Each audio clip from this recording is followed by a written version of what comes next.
Scholarship मध्ये एक दुसरा प्रकार आहे माहिती आहे तुम्हाला प्रश्नाचा, वेन आकृती. काय आहे? त्याच्यामध्ये 2-3 आकृत्या एकात एक दिलेल्या असतात, त्याच्यात काही संख्या दिलेल्या असते. कधी चौकोन, त्रिकोण, आयत, वर्तुळ, ह्या 2-3 आकृत्यांचं काय केलेलं असतं, एकात एक दिलेल्या असतात. आणि वर्तुळातली संख्या क्रिकेट खेळणारी, आयतातली संख्या कबड्डी खेळणारी, त्रिकोणातली संख्या खो खो खेळणाऱ्या, समजा कधी खेळाडूंचं देतात, कधी पुस्तक वाचनाचं देतात, कधी एखाद्या शाळेतला गेम्स देतात आणि त्याच्यावर काय करतात, प्रश्न विचारते. मग आपल्याला कधी काय करतात, प्रश्न तर असतो की फक्त त्रिकोणातली संख्या किती, कबड्डी आणि खो खो खेळणाऱ्याची संख्या किती, उदाहरण सांगतो मी. त्याच्यात काही ते कोणता खेळ देऊ शकतात, पुस्तकाचं वाचन देऊ शकतात, त्याच्यानंतर एखादा विषय देऊ शकतात की विज्ञान, गणित, इंग्रजी, मराठी आवडणारे, न आवडणारे, त्यांची संख्या, एकूण संख्या. आता बघा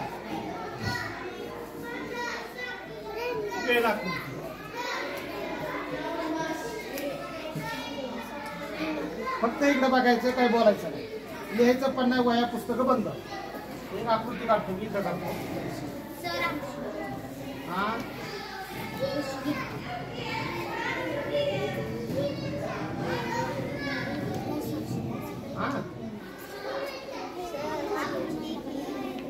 काय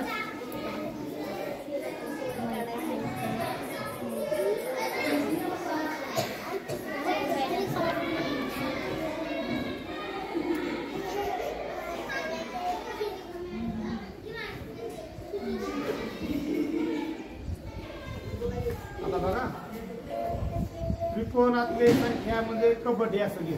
काय घेऊ? कबड्डी. वर्तुळ खो खो आणि चौरस हे काय करू, क्रिकेट घेऊ.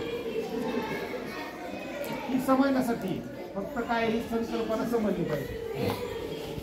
आता याच्यात मला सांगा, त्रिकोणामध्ये किती संख्या आहे?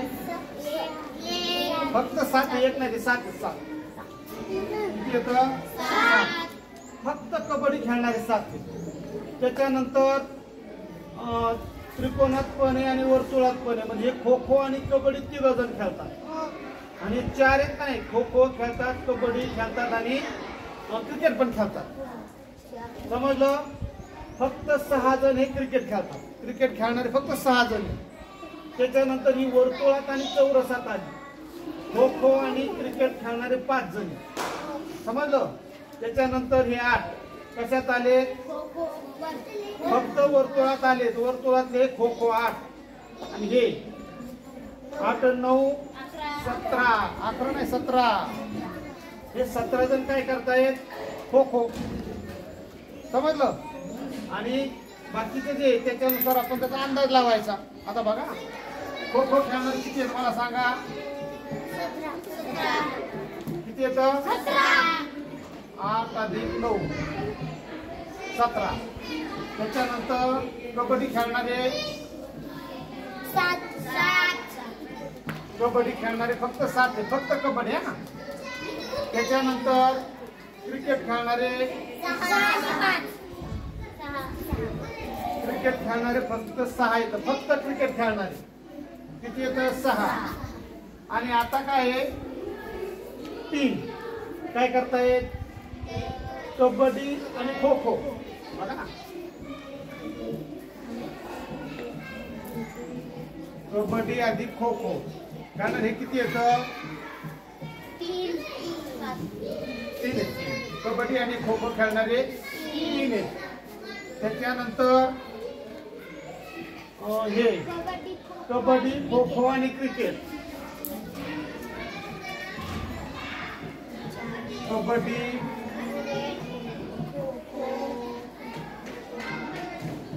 अधिक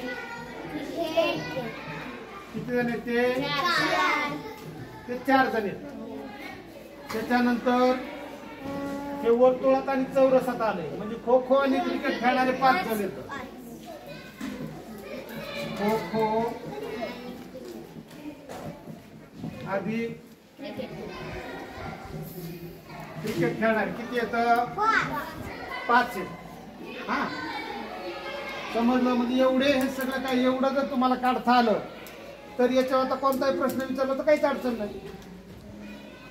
आकृत्या 2-3 देतात, कधी कधी याच्या अजून एखादी आकृती टाकतील, षटकोन टाकतील, काही टाकतील, त्याला काही तसं लिमिटेशन नसतं. आणि हे वेन आकृतीवर एक प्रश्न येतो, मध्ये येतो, सगळ्यात सोपा प्रश्न असतो,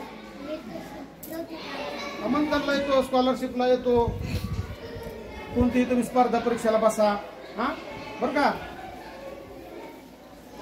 हा समजून घ्या, कळलं काही वेन आकृती. मी परत तेच घटक शिकवणार नाही.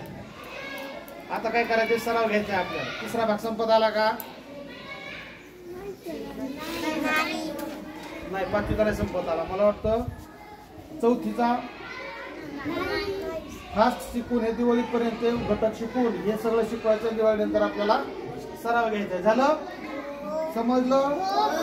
वेन आकृतीवर प्रश्नाचा जास्तीत जास्त सराव करायचा आहे. बरोबर.